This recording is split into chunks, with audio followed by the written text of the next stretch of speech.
Charles Hampton from the Atlanta Police Department, Lieutenant Mark Rowley from the Georgia State Patrol, Sheriff Frank Reynolds from the Cherokee County Sheriff's Office, Captain Jay Baker from Cherokee County Sheriff's Office, FBI Special Agent in Charge, Charles Hacker, Kurt Erskine, Acting U.S. Attorney for the Northern District of Georgia. You won't hear from all of them, but you will hear from some of them this morning to provide additional details. Yesterday was a tragic day across our state. As many of you all know, there were several victims who were tragically killed on yesterday, and our thoughts and prayers remain with those families. Whether it's senseless violence we've seen play out in our streets or more targeted violence like we saw on yesterday, a crime against any community is a crime against us all. I've been in contact with the White House. I spoke with someone last night and again this morning. Of course, President Biden offers his full support and concern to our great state, and the White House has offered to support us with any additional resources and support that we need as we continue not just this investigation, but as we continue to deal with the spike in crime that we have seen since this pandemic began. Again, the coordination of law enforcement was spectacular on yesterday. This was a tragic day with many victims, but thankfully the suspect was quickly apprehended. And as I was talking with Special Agent in Charge, Chief Hacker, as we were coming in, he was sharing that he's not had better coordination with the Atlanta Police Department than he has had as of late. And certainly we thank the State Patrol, Cherokee County, and I believe it was Crisp County, where the suspect was apprehended, and all of our partners and stakeholders throughout the state who assisted with this the apprehension of this suspect. I will now turn it over to Chief Bryant to share additional information, and we will hear from our other law enforcement representatives to share more details on what happened on yesterday and where we stand today. Thank you, Madam Mayor. We will present in the chronological order so that we could better inform you on how things played out. So we'll start off with Sheriff from Cherokee County, Sheriff Reynolds from Cherokee County, and then it will go to me. We both have our investigator leads that could go into more details as a result of what happened and what transpired through the investigation. I think that it's important that we first acknowledge the fact, I know that we've received a number of calls about, is this a hate crime? We are still early in this investigation. So we cannot make that determination at this moment. Again, we are very early in this investigation. Even though we have made an arrest, there's still a lot more work to be done. And so with that being said, I just wanted to make sure that I know that that's going to be a concern and that you were probably asking that of many of us. We are just not there as of yet. Again, so thank you all, and we'll start with Sheriff Reynolds, Cherokee County. Thank you, Chief. Thank you, Mayor Bottoms. So we got a call about 4:55 yesterday afternoon of shooting in the Bells Ferry 92 area of southwest Cherokee County. Our deputies responded and found multiple gunshot victims. We were able to quickly identify a potential subject from video footage. Captain Jay Baker is here with me. He's going to be able to answer some questions as well. We were able to put that out on our social media. Shortly thereafter, we were contacted by members of the family indicating that may be their son, and so we met with them. And I was there speaking with the family. They're very distraught, and they were very helpful in this apprehension. We were able to track his phone. Sheriff Billy Hancock from Crisp County is a fellow sheriff and good friend of mine. I reached out to him, anticipating the movement into his county. He was able to coordinate with the Georgia State Patrol and set up a position to intercept our suspect. And that's precisely what they did, a coordinated effort. Sheriff Hancock coordinated with the Georgia State Patrol to quickly pit the vehicle in order to prevent a pursuit. I'd like to echo the mayor and the chief in that it was a lot of collaboration between our police departments, the sheriff's office, and the FBI. FBI has been fantastic. They always are. Anything that we needed, they were there throughout the night. And our community. I mean, we're mostly a bedroom community, and I think last year we had one murder. We don't have a lot of crime in that area, so this is a shock to all of us.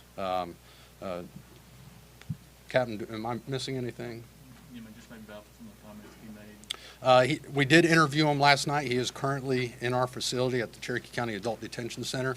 We were able to interview him with the Atlanta Police Department and FBI.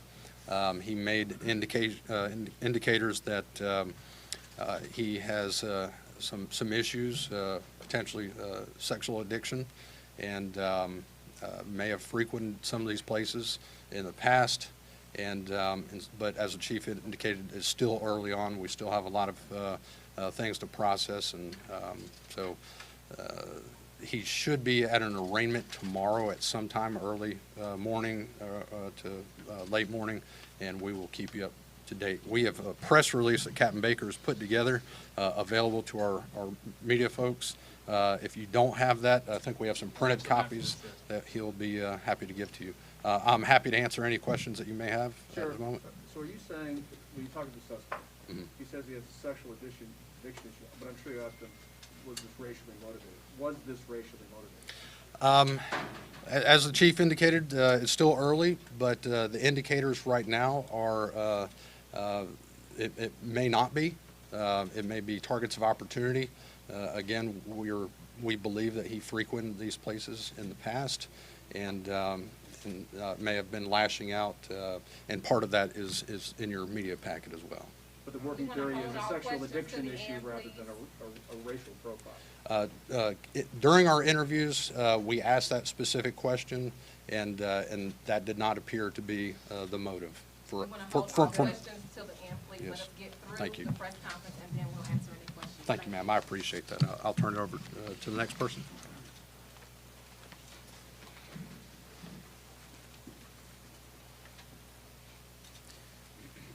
So on yesterday at 5:47, our units responded to 1916 Piedmont Road on a robbery call. Upon arrival, they discovered 3 females shot inside this location. While investigating that location, they received another call at 1907 Piedmont Road where they found another female shot inside that location. Both locations were massage parlors. And at that time, we recognized that we had information previously put out by Cherokee County that they had a similar incident occurring in their jurisdiction. Immediately, the sheriff and I and the chief in that jurisdiction started having conversations, trying to bring things together.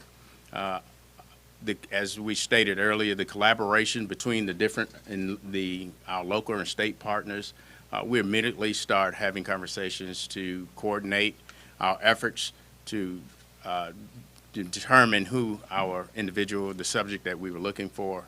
I'd be remiss if I didn't acknowledge the quick response of the sheriff department identifying, getting their photo and putting that picture out so that we can get a quicker response in identifying the person that was the suspect in this type of incident. Once we were able to get our information and gather our information, coordinate with Cherokee County, we immediately put that out metro-wide, having conversations, again, as I stated, with our federal, state, and local partners. all immediately asked what could they do. All resources immediately started getting involved so that we could bring this to a quick closure. And from that, I'll turn it over to Georgia State Patrol, who concluded with the arrest. Good morning. Yesterday afternoon, after the two incidents occurred here in Fulton and Cherokee counties, there was a lookout put out. There was also intel given. Our GEMA liaison and GEMA and Homeland Security liaison sent out emails letting us know a potential area where the suspect's vehicle may be. The sheriff of Cherokee County reached out to his partner down in Crifts County, who reached out to the Georgia State Patrol in Cordele. And we had a trooper monitoring traffic on I-75 South. The trooper observed the suspect's vehicle traveling south. He started following the vehicle and waited for backup, which included 2 other Georgia State troopers, as well as the sheriff of Crist County and some of his deputies. They initiated a traffic stop and then immediately pitted the vehicle. After the vehicle was pitted, the suspect was taken into custody without further incident and transported to the Crist County Jail. We'll now open for questions. I do want to add one thing that was not mentioned. I believe Captain Baker shared with us that they determined that the suspect was on his way to Florida, I believe, and perhaps to carry out additional shootings. So again, it really speaks to the coordination and the quick response from law enforcement. For as tragic as this was on yesterday in Metro Atlanta, this could have been significantly worse. And again, I can't express enough my gratitude for the coordination, and the public as a whole should be grateful that this suspect was quickly apprehended, because it is very likely that there would have been more victims on yesterday. Can you explain a little bit more about what the locations were that you targeted? The sheriff mentioned you had a sexual division. Were they places where somebody could have sexual encounters, or were they more traditional spa-like venues? We are not about to get into victim blaming, victim shaming here. As far as we know in Atlanta, we've not had any calls, 911 calls from that location. I believe one minor call on someone stealing some keys. So we don't know additional information about what his motives were, but we certainly will not begin to blame victims. And as far as we know in Atlanta, these are legally operating businesses that have not been on our radar, not on the radar of APD. Mayor, what's your message to the surviving victim that was shot outside of the store? Can someone talk to us about that at all? That's a question for our Cherokee partners. Thank you. I'm Captain Jay Baker with the Cherokee Sheriff's Office. So that victim is stable. He's in stable condition at Wellstar Kennestone Hospital in Marietta.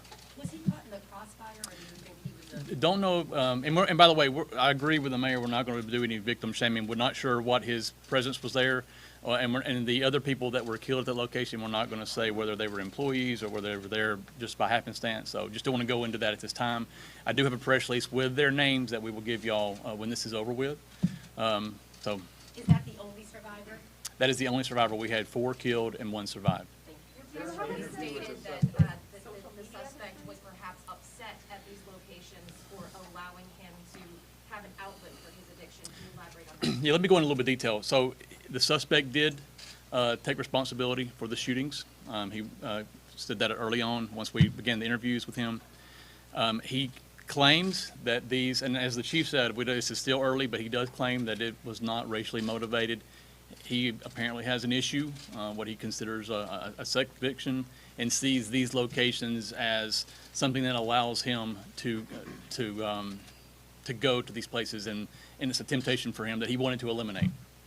Like I said, it's still early on, but those were comments that he made. Did he discuss any kind of religious motivation for this, or was he responsible? Not that I'm aware of. Not that I'm aware of. Or political?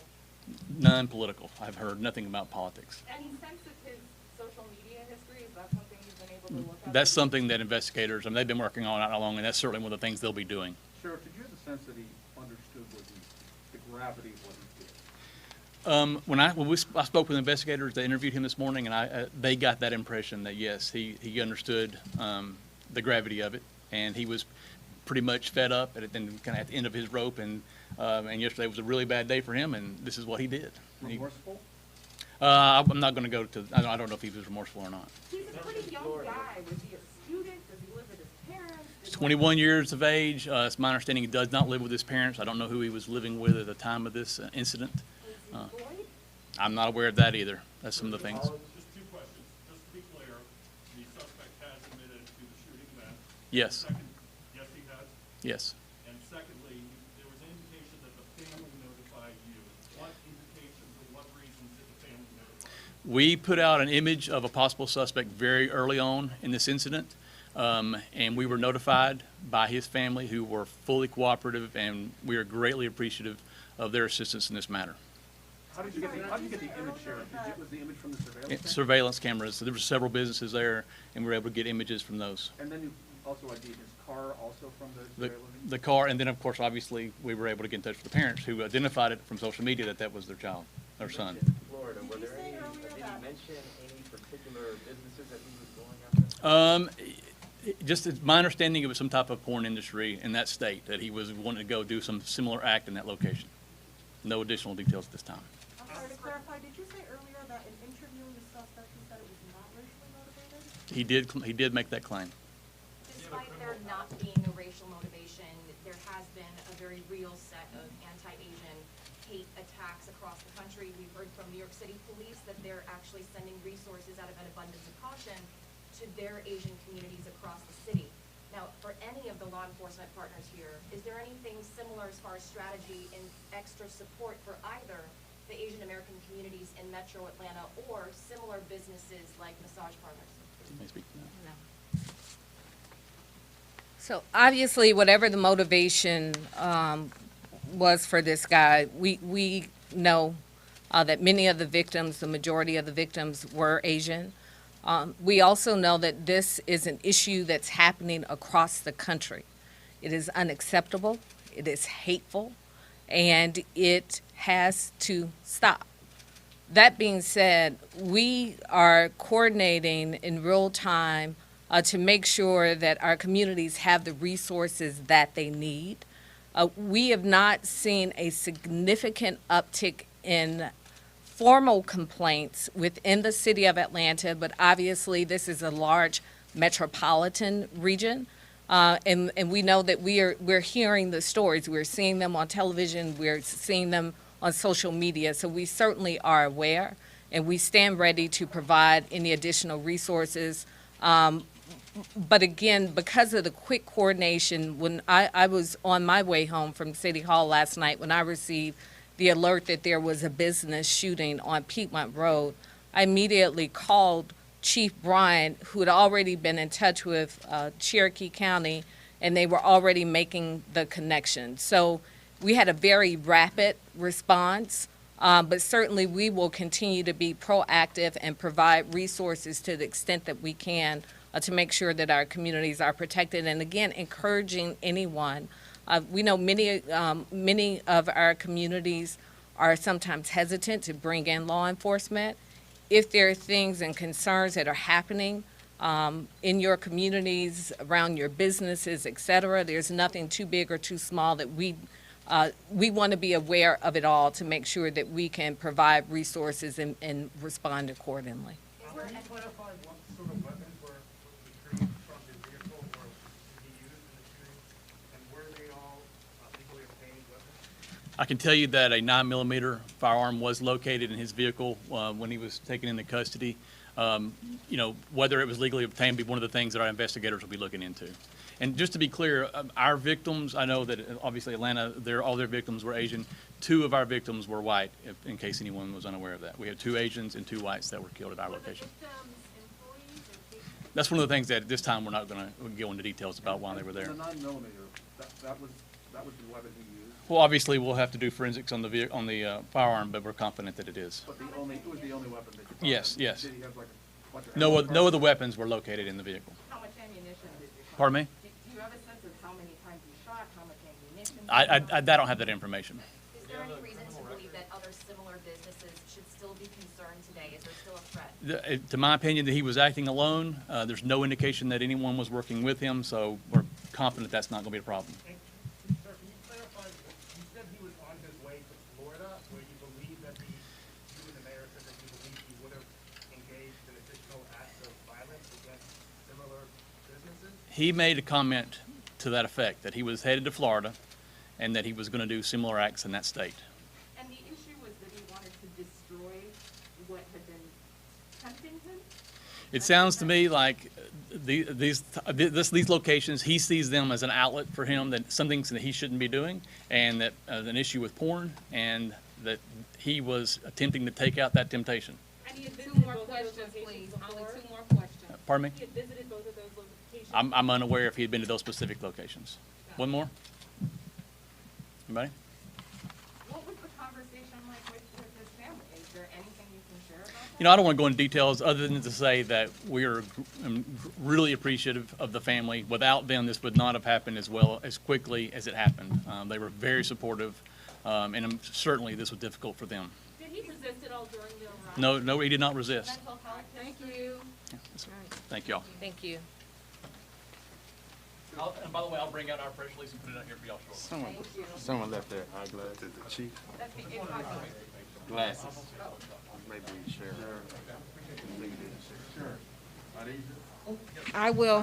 I'm going to go over the list of who spoke in the order that they spoke, if you're ready.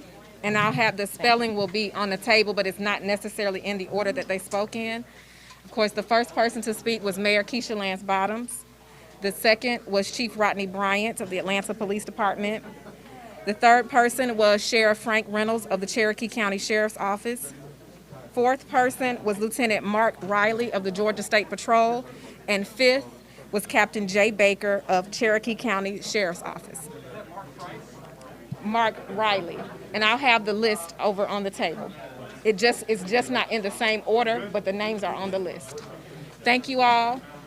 We will have someone to escort you out, so please don't leave the building without an escort. Thank you. Come on. How are you? I'm well. How are you?